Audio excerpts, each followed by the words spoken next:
Warning, this video may contain spoilers for the TV show or movie that we discuss in this video. If you have not yet watched the TV show or movie that this video is about, please come back to the video at a later time after you have watched the content that was discussed. You have been warned.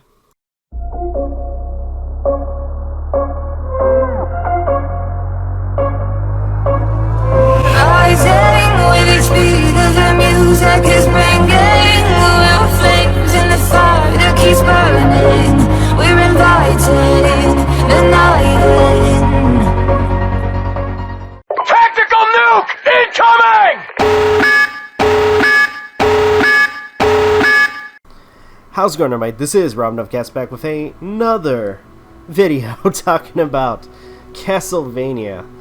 I am really excited to talk more about this show. We're talking about episodes 5 and 6, 5 being Back in the World, and 6, You Don't Deserve My Blood. And I gotta say, oh boy, there's a little bit to talk about with these. So, with that, why don't we go ahead and not waste any time and get right into this.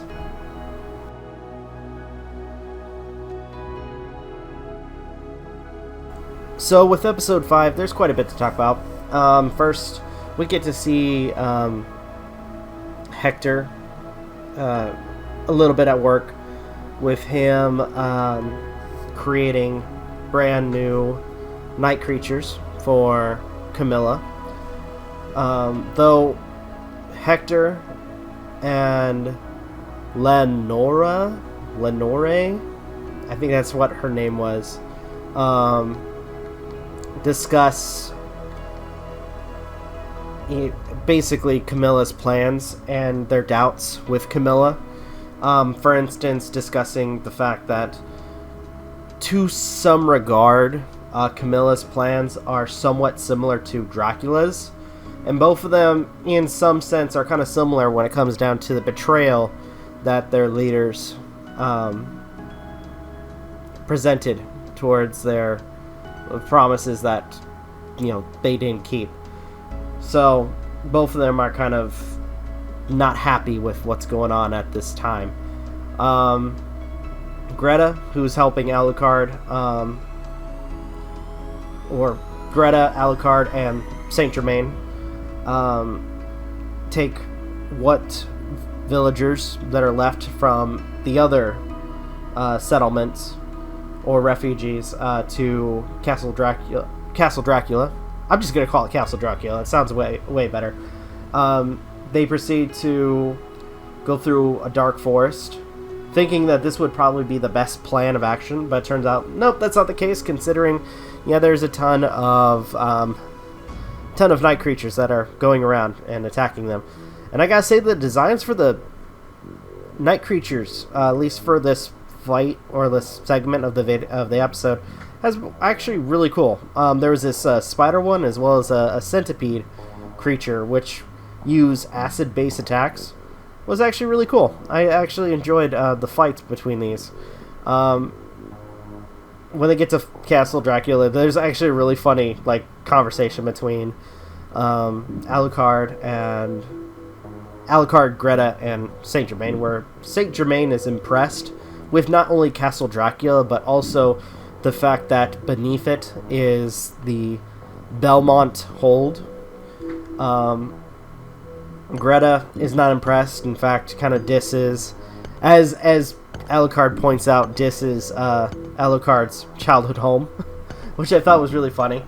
But Greta mentions that maybe the refugees can help him spruce it up, make it more hospitable, which I like. At this second, I kind of like the dynamic between Greta and Alucard, where it seems like Alucard is kind of trusting people again, which I honestly, again, they did him dirty in season 3, and I didn't like that. It's nice that he's able to trust somebody. Again, I'm still not happy with the Saint Germain thing that they're doing with this season. The episode kind of follows with Sypha and Trevor Belmont discussing, trying to come up with a plan and what they should do next. But at this second, their main goal is trying to help the people. and with the help of Sypha and her knowledge of, trying to keep a village together, or at least a settlement together, she starts to direct people on what they should be doing when it comes down to, food, latrines, shelter, etc. While that's happening, Trevor, or at least while she's doing that, or at least Trevor, ends up thinking that maybe with everything going on, or at least maybe there's a set of catacombs that very possibly could be housing the vampire nest, which, as he's looking, a night creature shows up and proceeds to attack.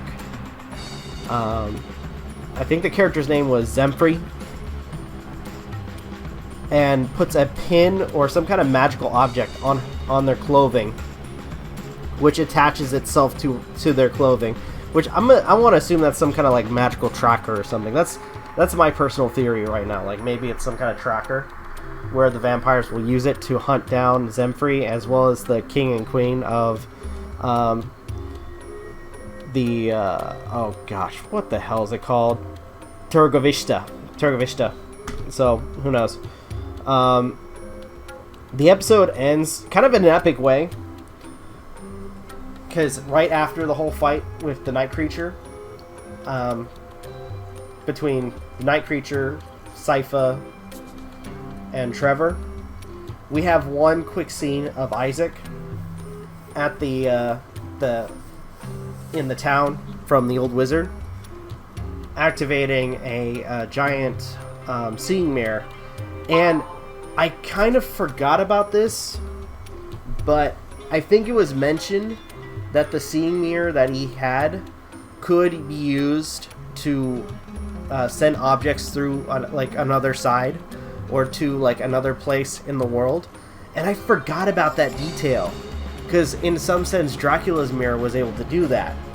So at this point he has basically a piece of shelter, or I don't know if I can call it shelter, more likely a piece of land that he can control, and now is making his move against Hector and Camilla, commanding his army to enter through the mirror and attack Camilla and her castle. So, honestly, good episode. I think the best part has to be with the fight in the forest, as well as the really great designs for the night creatures in this. And I am looking forward to, or at least, discussing further, talking about the next episode. Because, again, it's the fight at Camilla's castle, and I'm sure, like, this whole thing, this invasion is probably going to piss her off, like, royally when it comes down to what's been going on. So, that's my thoughts on episode 5. Let's go ahead and talk about episode 6.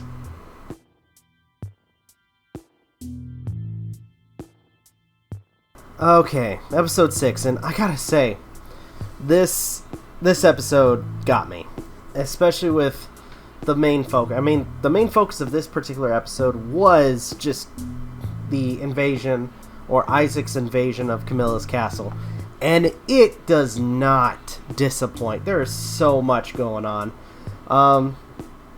In fact, while everything is going on, Camilla is kind of confused. Like, it starts off with, the invasion, Isaac's monsters peering through the portal and attacking the castle. Camilla kind of wondering what the heck is going on, thinking at first it might be Hector that's doing it, but it turns out that's not the case. And it's just a full-on battle, and I gotta say, it does not disappoint.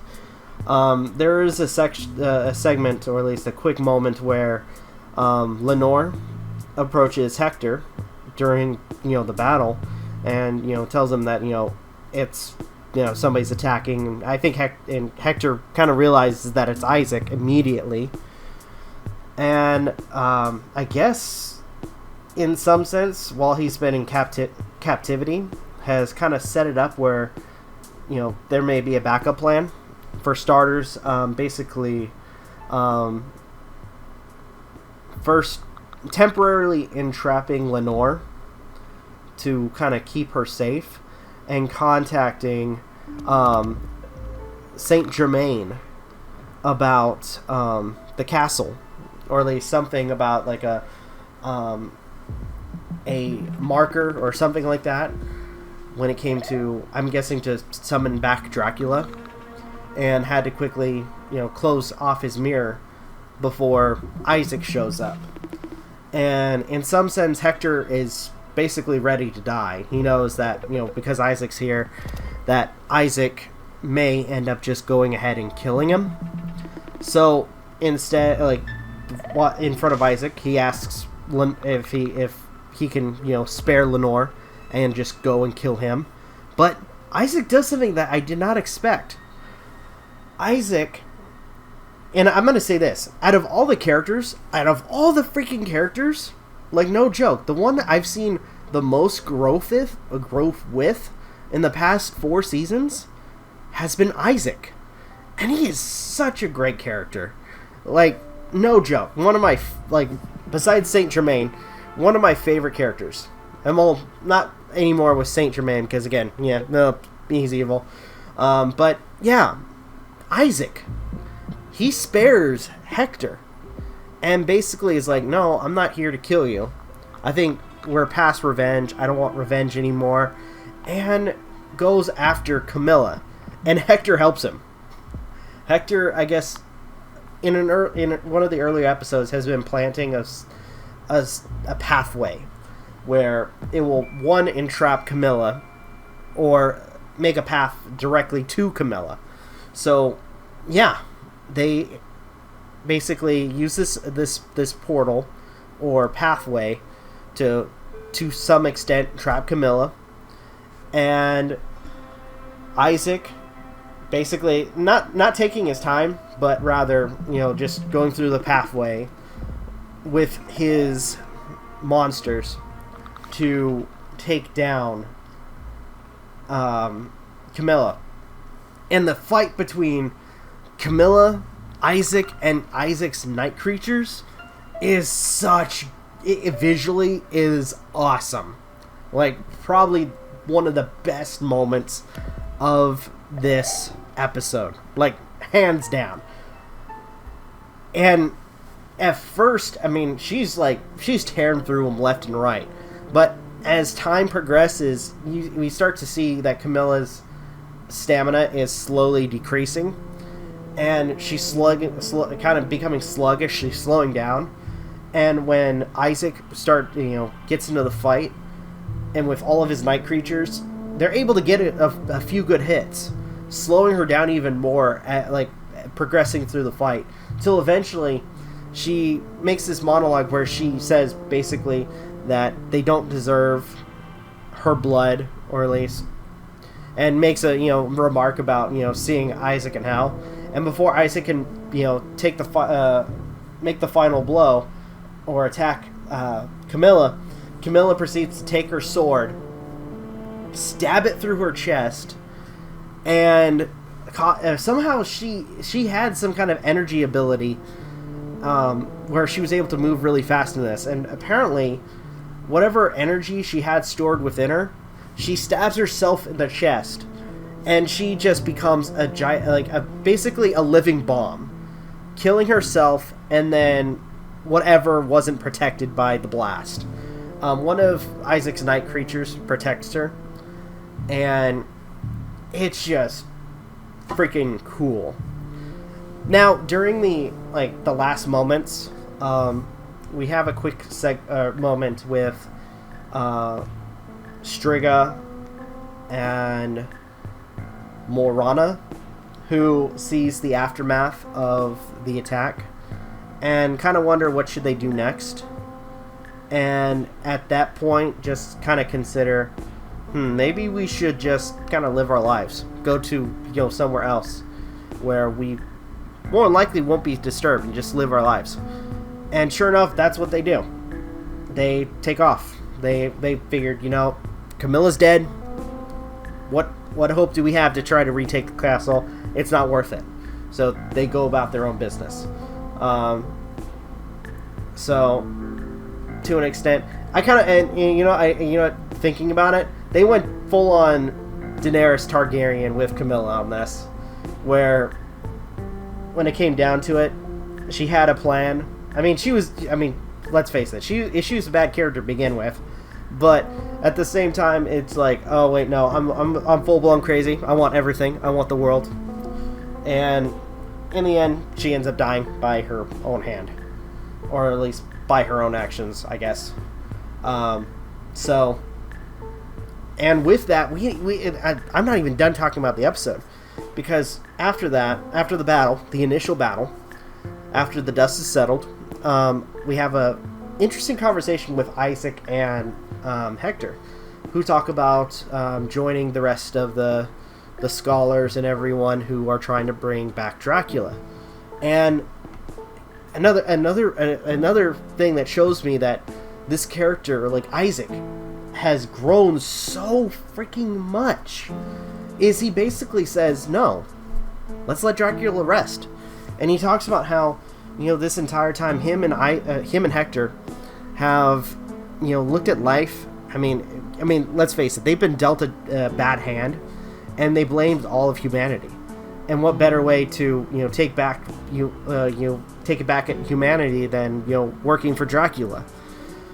But Isaac has found, especially with him, he kind of jokes about talking with people, but he talks about how, with past experiences, he has, kind of learned how to live, live his life and just have hope for something, or hope for a future. And he basically talks about how, when it comes down to, creating a new future, that he's going to settle in his newly acquired castle and basically create a future for anyone. Which, honestly, that is such a cool thing that they did. The only question is what he's going to do with his night creatures. If anything, they'd probably be like any of the dead, that anyone that dies could just be, created as a new night creature. Who knows? But either way, it's so cool. And he even asks Hector, like, what do you want to do? And Hector's like, I just want to be left alone. I want to, live my life. I want to be with Lenore. Which, surprisingly, it's weird. It's still weird that there's that dynamic between Lenore and Hector, as far as we've seen, like, with the last couple of episodes, from season 3 to now. Don't know if she would be enthusiastic with being with Hector, considering Hector helped plot the death of Camilla. But who knows? Maybe after feeling inadequate, maybe she'll want to help them or be a part of this new world. I don't know. Honestly, it was such... I'm going to just say, like, right now, this is probably one of my favorite freaking episodes of the entire show this second. Like, this is one of my favorites of this season. Bar none. Right now. I'm sure, like, the next couple episodes will probably have something better, but either way, right now, favorite episode. But, anywho, I think I'm done gushing about this show. So, that was episodes 5 and 6. Hopefully you guys enjoyed that. Honestly, yeah, because I freaking loved these episodes. Again, more so with 6. So, hopefully you guys enjoyed my videos as of late. If you guys can, please leave a like, comment, share, subscribe, all the good stuff. If you guys want to follow us on social media, links are in the description down below, as well as check out our daily content and the weekly podcast. With that being said, this is Rob Novakast signing off. Have a good one, and take care. Peace.